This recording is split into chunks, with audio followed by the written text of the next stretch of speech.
that's coming back together. Brother Bobby hit on a point among the many other points other than the damn refrigerator.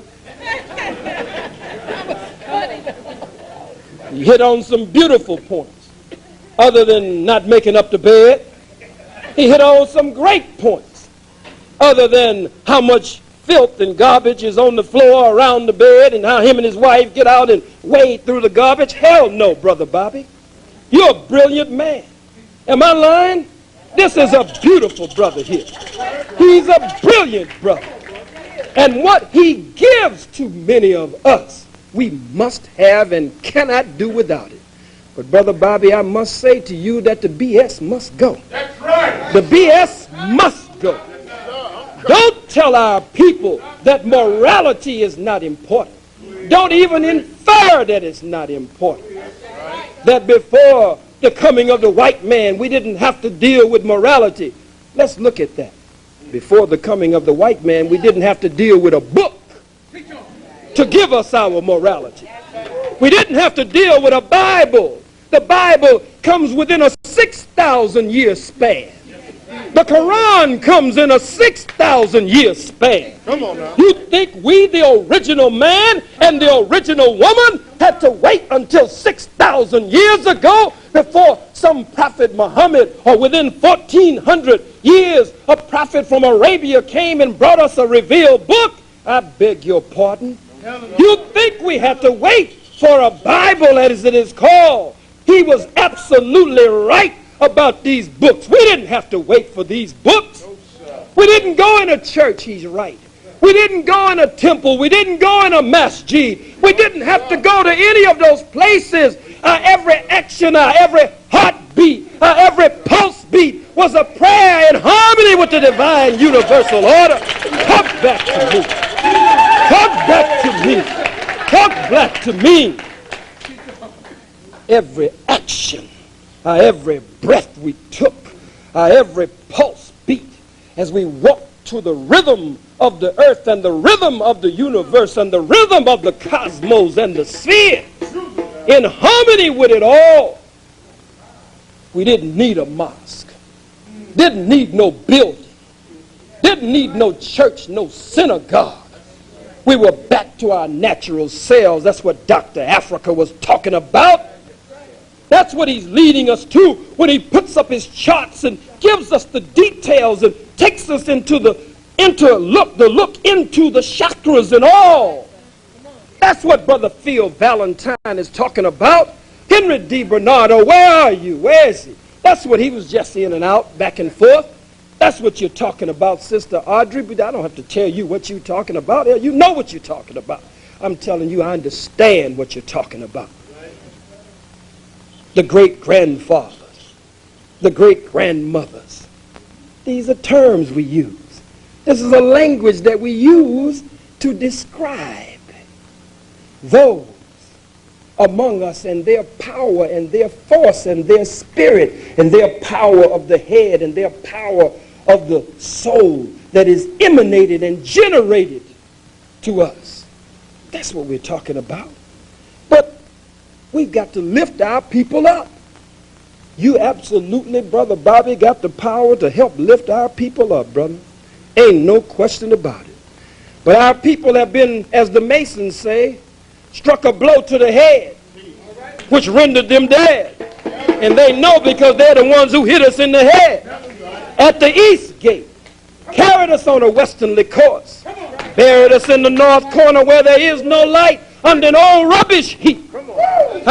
Placed a sprig of acacia or evergreen on the grave to show that there was still life in the grave. And we would not get up out of that condition if it were not for these kinds of metaphysics conferences and if it were not for our diligent study, because not just those of us who have come before you, God damn it, some of you are masters, and I'm looking in your faces right now.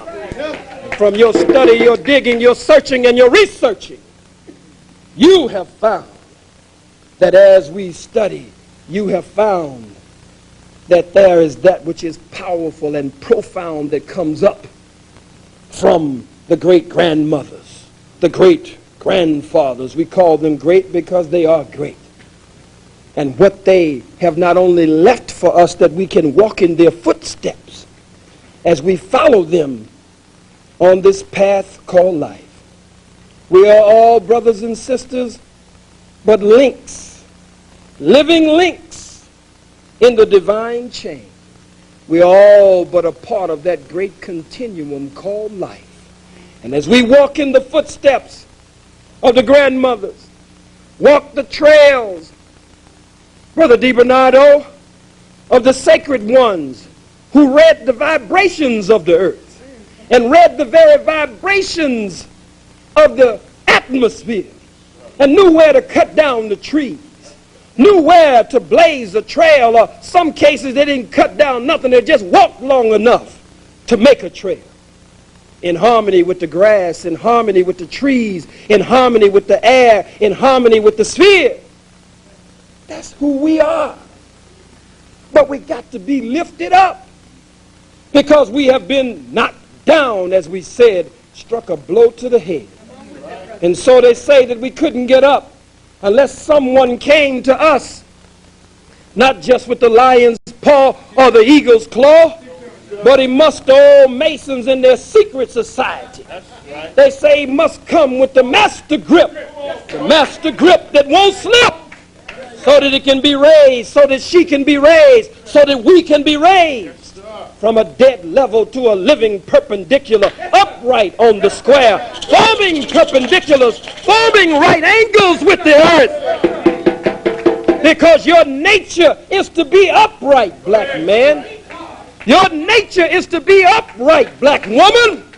We come in on a horizontal level and we crawl. The baby crawls like one of the animals of the field. But because it is not the baby's nature to crawl and to remain on a horizontal level, the baby is all the time trying to pull up on something and make a wobbly step or two and then fall back down in that mushy stuff that gushes all over the floor. But the baby is trying to stand up in accord with the baby's nature. And so the baby stands up, forming again right angles, perpendiculars with the earth. The baby reaches upward because it is your nature to be upward. Oh, don't say that we don't need morality. Oh, you're absolutely right. There was a time it would appear we didn't need it. But now we've got to ask some questions. At this conference, what happened to the great Kemet? What happened? What happened to Ethiopia, to Nubia? What happened to Monomatapa? What happened to Mali, Songhai, Timbuktu? What happened to Ghana? What happened to the African civilization? What happened to the people who were civilization builders, who gave law, government, science, mathematics, geometry? What happened to the people who gave art, who gave music? What happened to the people who gave medicine to the world? What happened to you, black man and black woman? The Bible says, the scripture says, you're not what you were yesterday. You won't be tomorrow what you are today. You think you're where you're going, but you're just on your way. We're on a journey, brothers and sisters. We're making a sacred pilgrimage. And we must purify our steps. And we must purify these vessels. I used to be a strict vegetarian. And every time I hear the gospel according to Laila Africa, when I read the book of Laila, I come out of the darkness. I come out of the night. Laila. You'll get that one later on after you study the tape. Don't worry about it. I know you're the heavyweights. You'll get it. You say, what are you talking about, that Laila thing? Let's go dig into that thing. You'll get it. We'll talk about it. When I read the gospel according to Laila, Africa, those of you who've been around me know that I've now begun to go back to myself. Go back to that which I believe will sustain me and that which will help to purify me and have begun to push back and ignore that which I had fallen back down to. We all have to admit when we fall, brothers and sisters. Hell, that's the only way you're going to get up. I can't talk about cleaning my body. I can't talk about purifying my colon, my stomach, my intestines, my bloodstream. I can't talk about that which will enrich my melanin. I can't talk about all of that if I won't make up my goddamn bed. God damn it, make up your bed.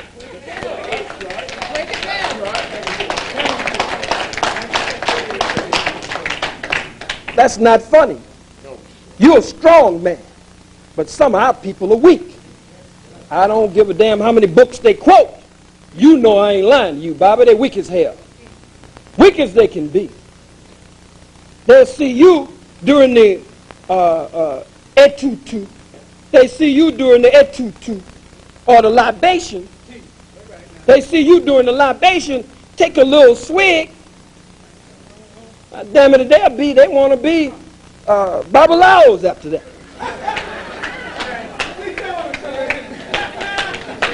Say, yeah, this spiritual thing is all right. Get me a big old bottle. Bobby was wise. He just took a little sip because he know what can do. I can't talk about purifying my body. I can't talk about purifying my mind. Huh? I can't talk about purifying my bloodstream. I can't talk about clearing myself of all that this enemy has put on me. If I won't sweep, if I won't mop, if I won't take out the garbage. I can't I'll talk to you, we'll go up and then we're going to come back down on the ground. We'll go back and forth. That's the meiotic balance. And you'll be like some people I see. I mean, some people just so religious till they're crazy. Huh? Pray all the damn time. I mean, just praying all the damn time. Ain't that much praying in the world. And then still catching hell. Huh? There's nothing wrong with prayer.